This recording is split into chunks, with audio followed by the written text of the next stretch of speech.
Hello everyone, welcome two aspirants अड्डा। आज हम पढ़ते हैं 6th क्लास की ज्योग्राफी बुक का 5th चैप्टर, जो कि है major domains of the earth. यानी अर्थ पे कौन कौन से इंपॉर्टेंट डोमेन्स हैं, हम उनके बारे में पढ़ेंगे इस चैप्टर में। तो चलिए शुरू करते हैं। हमें सबसे पहले 4 स्फेयर्स समझने हैं। कौन कौन से? Lithosphere, atmosphere, hydrosphere and biosphere. Lithosphere को अगर हम ब्रेक करते हैं तो बनता है लिथो प्लस स्फेयर।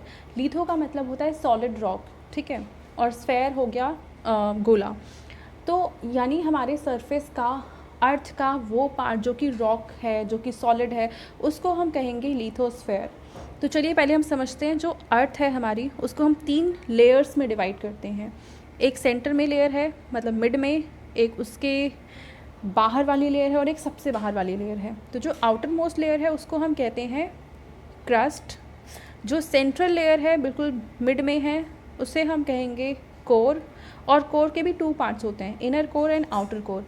और ये वाली जो लेयर है जो कि क्रस्ट एंड कोर के बीच में है, उस लेयर को हम कहते हैं मेंटल।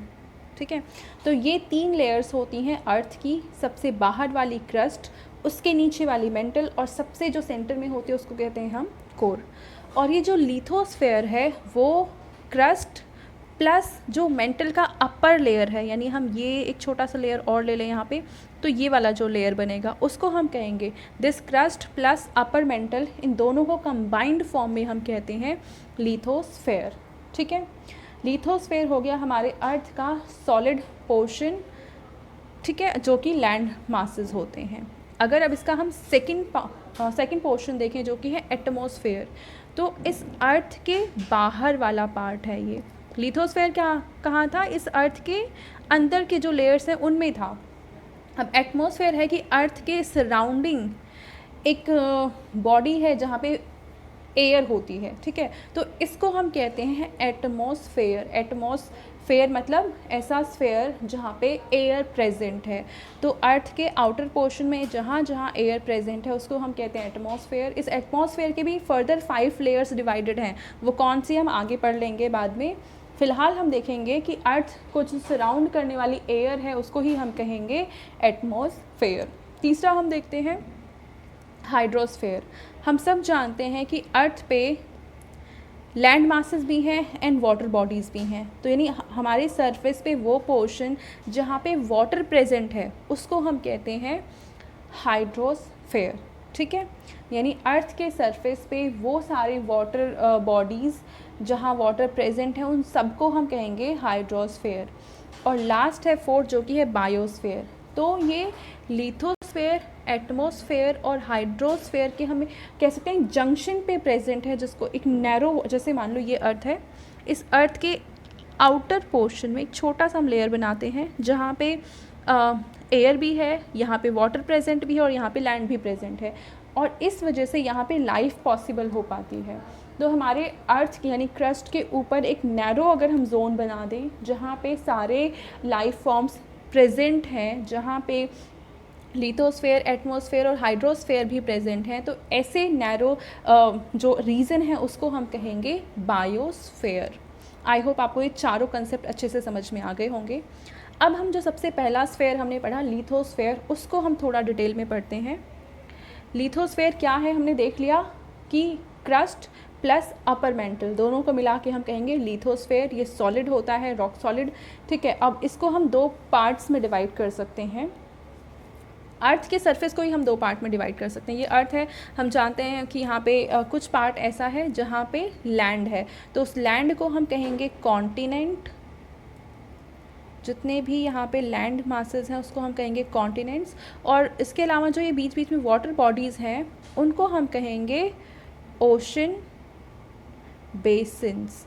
ठीक है, यानी अर्थ के सरफेस पे वो पोर्शन जहाँ पे लैंड प्रेजेंट है उसको हम कहेंगे कॉन्टिनेंट, और जहाँ पे पानी प्रेजेंट है, वाटर बॉडीज़ प्रेजेंट है, उसको हम कहेंगे ओशन बेसिन्स। यहाँ पे देखो एक चीज़ उन्होंने एक्सप्लेन कर रखी है, the level of sea water remains the same everywhere. Elevation of land is measured from the level of the sea which is taken as zero. यानी जो सरफेस है वाटर बॉडी का वो हर जगह एक जैसा ही रहता है, तुम पानी कहीं पे भी डालो वो यूनिफॉर्मली स्प्रेड हो जाता है, तो उसको हम ज़ीरो मानते हैं। और किसी भी प्लेस का एलिवेशन देखना है, यानी ये मान लो कि राजस्थान में एक प्लेस, कोई भी प्लेस ले, जैसे आबू धाबी है, तो वो सी सरफेस से कितनी हाइट पे है हम वो मेज़र कर सकते हैं।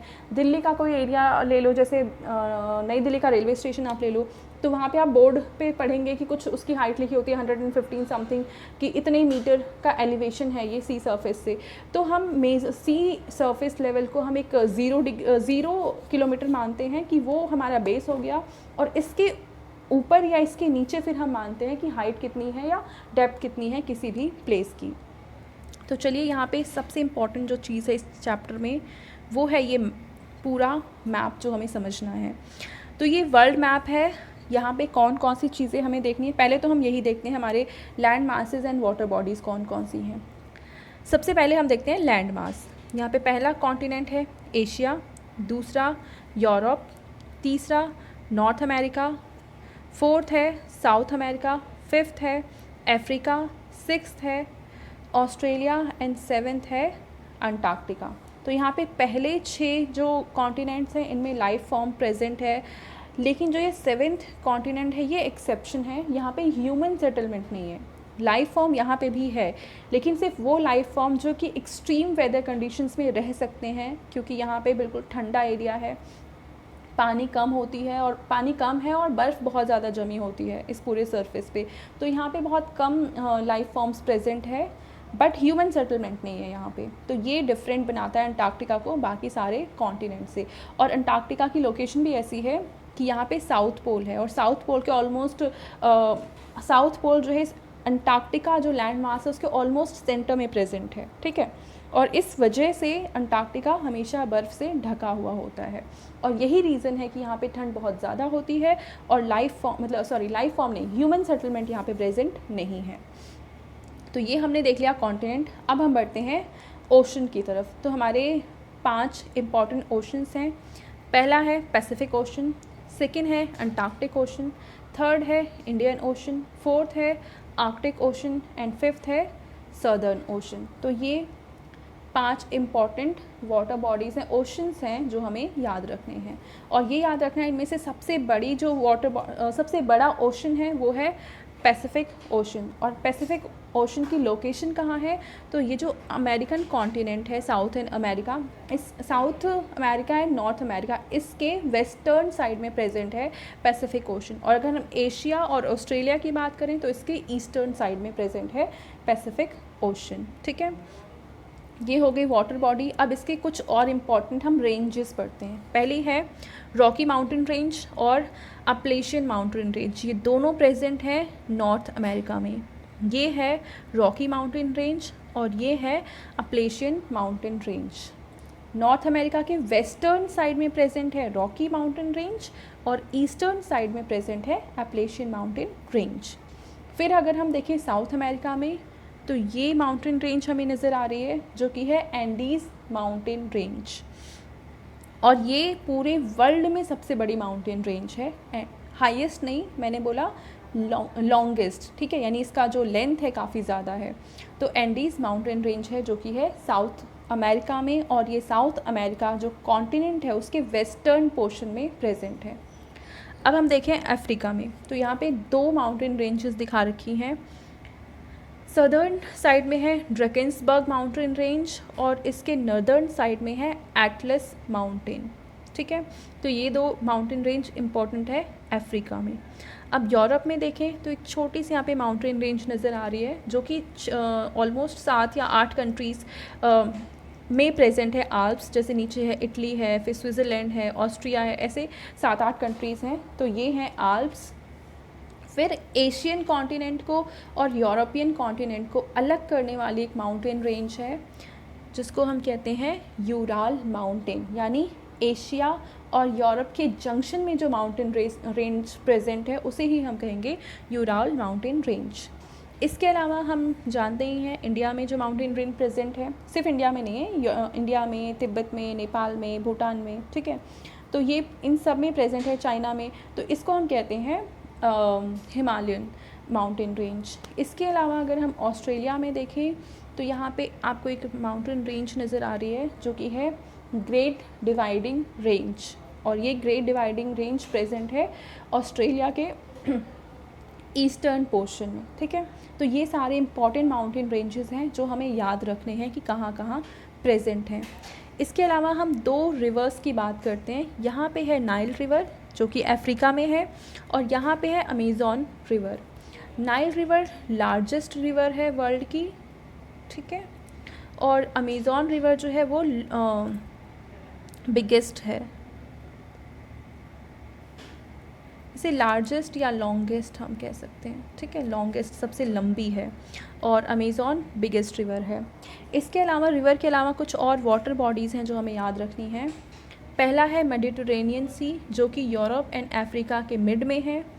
इसके अलावा आप जानते ही होंगे शायद इंडिया के पास में यहाँ पे है बे ऑफ बंगाल, और यहाँ पे है अरेबियन सी, ठीक है। और भी कुछ इंपॉर्टेंट सीज़ तो यहाँ पे काफ़ी सारी इंपॉर्टेंट हैं, पर इस मैप में दिखाने रखा है तो इन्होंने जितना दिखाया है हम उतना पढ़ लेते हैं। अब हम देखते हैं डेज़र्ट। तो यहाँ पे एक इम्पॉर्टेंट डेज़र्ट, लार्जेस्ट डेज़र्ट जो है वर्ल्ड का वो है सहारा डेज़र्ट जो कि अफ्रीका के नर्दर्न पोर्शन में सिचुएटेड है। तो आई थिंक यही इतनी इंपॉर्टेंट चीज़ें हैं जो इस मैप में दिखाई गई हैं। इसके अलावा हम कुछ और देख सकते हैं। अगर हमने कॉन्टिनेंट देख लिया, वाटर बॉडी देख ली, रिवर देख लिए, माउंटेन्स देख लिए हैं, ठीक है। हाँ, इसके अलावा देखिए यहाँ पे 3 लाइंस हैं, ये वाली लाइन, ये वाली लाइन और ये वाली लाइन। ये जो बीच में है इसको कहते हैं इक्वेटर, ठीक है। ये 0 डिग्री लॉन्गिट्यूड है जिसको हम कहेंगे इक्वेटर, और ये है 23.5 डिग्री लैटीट्यूड, इसको हम कहते हैं ट्रॉपिक ऑफ कैंसर, और ये नॉर्थ में प्रेजेंट है, ठीक है। और 23.5 डिग्री साउथ में जो लॉन्गिट्यूड प्रेजेंट है, सॉरी लैटीट्यूड प्रेजेंट है, उसको हम कहेंगे ट्रॉपिक ऑफ कैंसर। तो ये 3 इम्पॉर्टेंट लैटीट्यूड्स हमें याद रखने हैं। 0 डिग्री इक्वेटर, 23.5 नॉर्थ में जो है उसे हम कहेंगे Tropic of Cancer, and 23.5 south में जो प्रेजेंट है उसको हम कहेंगे ट्रॉपिक ऑफ कैप्रिकॉर्न, ठीक है। तो ये 3 लाइन्स इंपॉर्टेंट है, यहाँ पे लैटीट्यूड्स इंपॉर्टेंट है। अब ये कौन कौन से कॉन्टिनेंट से पास करते हैं वो भी इंपॉर्टेंट है। तीनों लाइन 3 कॉन्टिनेंट से पास करते हैं। ट्रॉपिक ऑफ कैप्रिकॉर्न को देखें तो south America, Africa and Australia, in 3 continent से पास करती है ये लाइन। फिर इक्वेटर की बात करें तो साउथ अमेरिका, अफ्रीका और यहाँ पे एशिया। फिर हम बात करें ट्रॉपिक ऑफ कैंसर की, तो ट्रॉपिक ऑफ कैंसर जो है वो north America, Africa and Asia, in 3 continent से पास करते हैं। तो ये याद रखना है। और साथ ही साथ इक्वेटर जो है वो अफ्रीका को ऑलमोस्ट मिड में इंटरसेक्ट करता है। सेम ऐसे ही ट्रॉपिक ऑफ कैप्रिकॉर्न ऑस्ट्रेलिया को ऑलमोस्ट 2 पार्ट में डिवाइड करता है, इक्वल, ठीक है। तो ये हमने पढ़ा, ये पूरा मैप जहाँ पे हम जो जो चीज़ें समझ सकते थे वो हमने पढ़ ली हैं। अब हम बढ़ते हैं हमारे अगर हम हमारे सरफेस पे बात करें हाईएस्ट पॉइंट की, तो हाईएस्ट पॉइंट माउंट एवरेस्ट है। हाईएस्ट माउंटेन पीक है हमारे हिमालयन रेंज में प्रेजेंट है ये, ठीक है।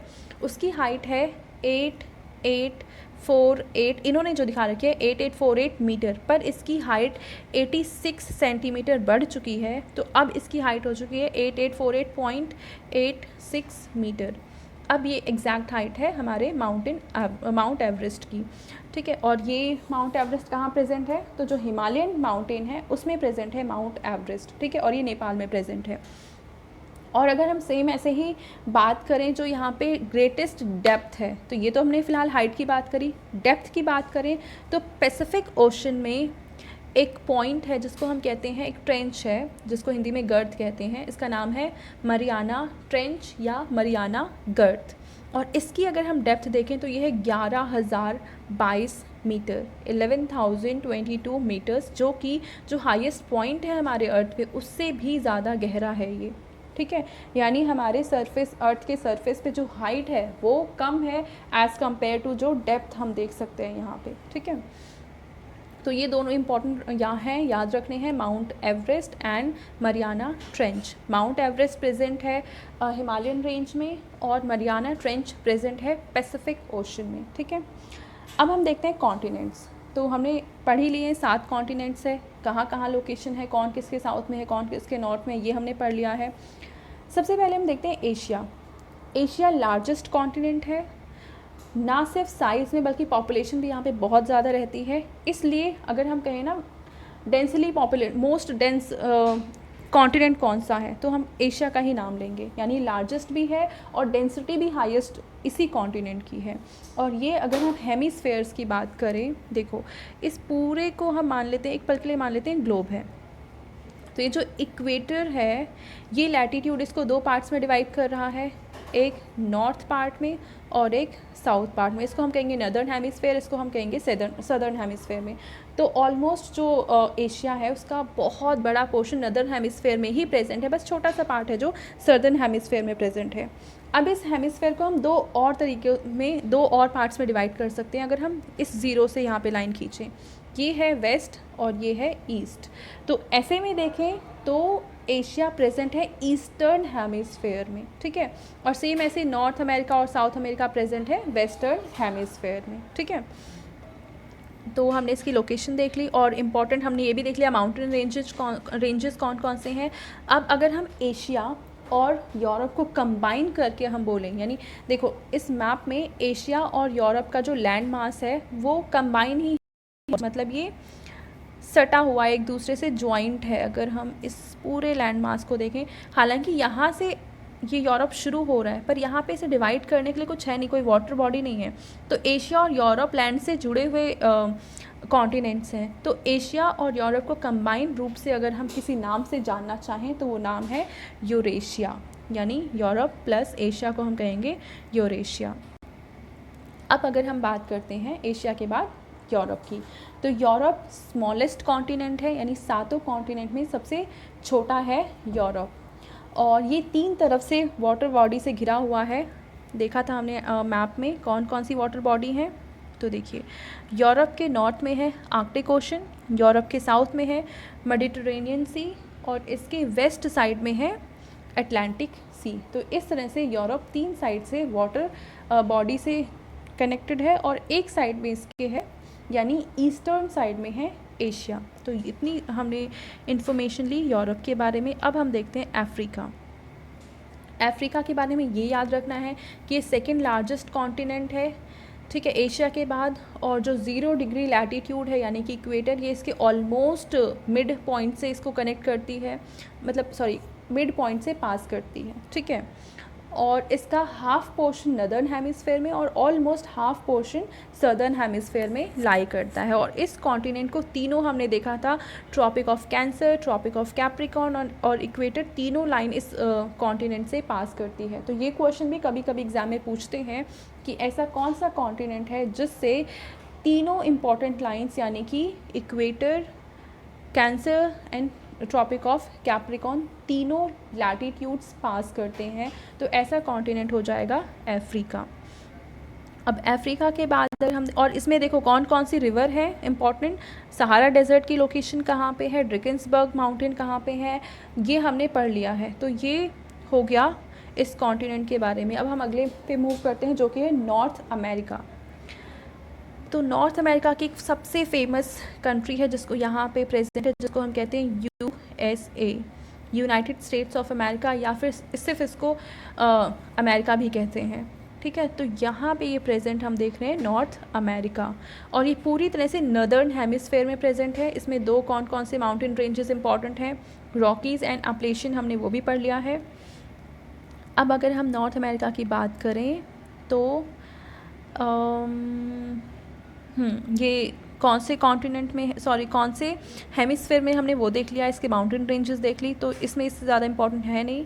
नॉर्थ अमेरिका के सबसे इम्पॉर्टेंट जो कंट्री है वो अमेरिका यानी USA ही है। अब हम देखते हैं साउथ अमेरिका।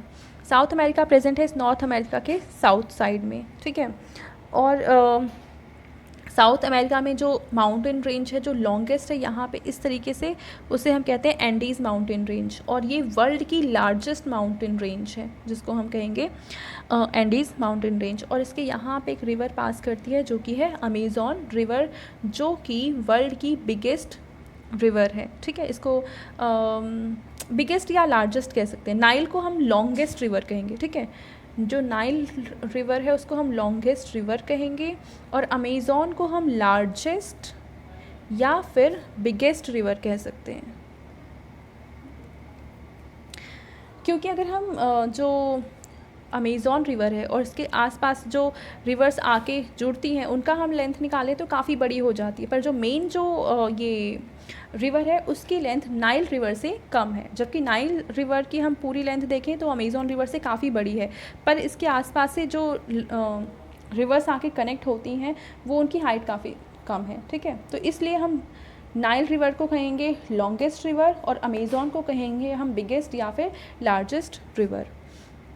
अब यहाँ पे एक इम्पॉर्टेंट कंसेप्ट बता रखा है जो समझना बहुत ज़रूरी है, स्ट्रेट एंड इस्थमस। देखिए स्ट्रेट क्या होता है, जैसे यहाँ पे एक वाटर बॉडी है और यहाँ पे एक वाटर बॉडी है, इसको कनेक्ट करने वाली एक छोटी सी वाटर बॉडी है। जैसे कि इंडिया की हम बात करें, यहाँ पे है इंडियन ओशन और यहाँ पे बे ऑफ बंगाल है, इन दोनों को कनेक्ट करिए एक छोटी सी वाटर बॉडी, तो इसको हम कहेंगे स्ट्रेट। ठीक है, यानी दो लार्ज वाटर बॉडीज़ को जब एक छोटी सी वाटर बॉडी कनेक्ट करती है तो उसको हम कहते हैं स्ट्रेट। सेम ऐसे अगर ये दो लार्ज लैंड मासेस हैं और उसको एक छोटी सी स्ट्रिप, लैंड की एक छोटी सी स्ट्रिप जब इसको कनेक्ट करती है तब इसको हम कहते हैं इस्थमस। ठीक है, यानी दो लार्ज लैंड मासेस को कंबाइन कराने वाली छोटी सी नैरो स्ट्रिप लैंड की, उसको हम कहेंगे इस्थमस। और दो लार्ज वाटर बॉडीज़ हैं तो उसको छोटी सी वाटर बॉडी जो कनेक्ट कर रही है उसको हम कहेंगे स्ट्रेट। तो अगर हम यहाँ पे देखें तो इंडिया और श्रीलंका के बीच में वाटर बॉडी है, तो इसीलिए इसको हम कहेंगे स्ट्रेट। और नॉर्थ अमेरिका और साउथ अमेरिका को कंबाइन एक छोटी सी लैंड ऑफ स्ट्रिप करती है, इसलिए इसका नाम रखा गया है इस्थमस। और इसका नाम है वैसे इस्थमस ऑफ पनामा, जो कि नॉर्थ अमेरिका और साउथ अमेरिका को ज्वाइन करने का काम करता है। अब हम देखते हैं हमारा अगला कॉन्टिनेंट जो कि है ऑस्ट्रेलिया। तो अगर हम ऑस्ट्रेलिया की बात करें तो हमने देखा था इसकी ये कहाँ प्रेजेंट है, तो ये सदर्न हेमिस्फेयर में प्रेजेंट है, और ईस्ट और वेस्ट में देखें तो ये ईस्टर्न हेमिस्फेयर में प्रेजेंट है। ठीक है, और इसमें हाँ जो ऑस्ट्रेलिया है उसके चारों तरफ वाटर बॉडी है, यानी बीच में ऑस्ट्रेलिया है। सिर्फ ऑस्ट्रेलिया नहीं, इसमें नीचे तस्मानिया है, इधर न्यूजीलैंड है, ऐसी कई सारी कंट्रीज़ हैं, पर ये सारी ऐसी कंट्रीज़ हैं जिनके चारों तरफ पानी है। ठीक है, वाटर बॉडी है। और किसी भी लैंड मास, कोई भी लैंड मास जब वाटर बॉडी से चारों तरफ से सराउंडेड होता है तो उसको हम कहते हैं आइलैंड। इसलिए ऑस्ट्रेलिया को नाम दिया गया है आइलैंड कॉन्टिनेंट, क्योंकि पूरा का पूरा कॉन्टिनेंट ही चारों तरफ से पानी से घिरा हुआ है, यानी कि वाटर बॉडी से घिरा हुआ है। अब लास्ट हम देखते हैं अंटार्कटिका। तो अंटार्कटिका एक ऐसा कॉन्टिनेंट है जहाँ पे ह्यूमन सेटलमेंट नहीं है, यहाँ पे लाइफ फॉर्म्स होती हैं बट वो एक्सट्रीम लाइफ फॉर्म्स हैं। और अंटार्कटिका जैसे हमने पढ़ा ही था कि ये अंटार्कटिका के सेंटर में पड़ता है साउथ पोल, और इसलिए यहाँ पे ठंडी बहुत ज़्यादा होती है, बर्फ़ हमेशा जमी रहती है, पानी कम होता है। ऐसे में बहुत सारी कंट्रीज़ हैं जिन्होंने अपने रिसर्च स्टेशंस यहाँ बनाए हुए हैं, यानी कि अंटार्कटिका में। तो इंडिया के भी यहाँ पे रिसर्च स्टेशंस हैं, यहाँ पे इन्होंने दो बता रखे हैं, मैत्री एंड दक्षिण गंगोत्री। पर इसके अलावा एक और है जिसका नाम है भारती। तो ये तीन हमारे रिसर्च स्टेशंस हैं जो कि अंटार्कटिका में हैं और वहाँ पे रिसर्च वगैरह का काम करते हैं। तो इसके अलावा कुछ और भी हमें आगे देखना है, जैसे कि हाइड्रोस्फेयर है, एटमॉस्फेयर है, बायोस्फेयर है। तो इन तीनों के बारे में हम अगली वीडियो में पढ़ेंगे, क्योंकि इसमें काफ़ी लंबी हो जाएगी ये वीडियो।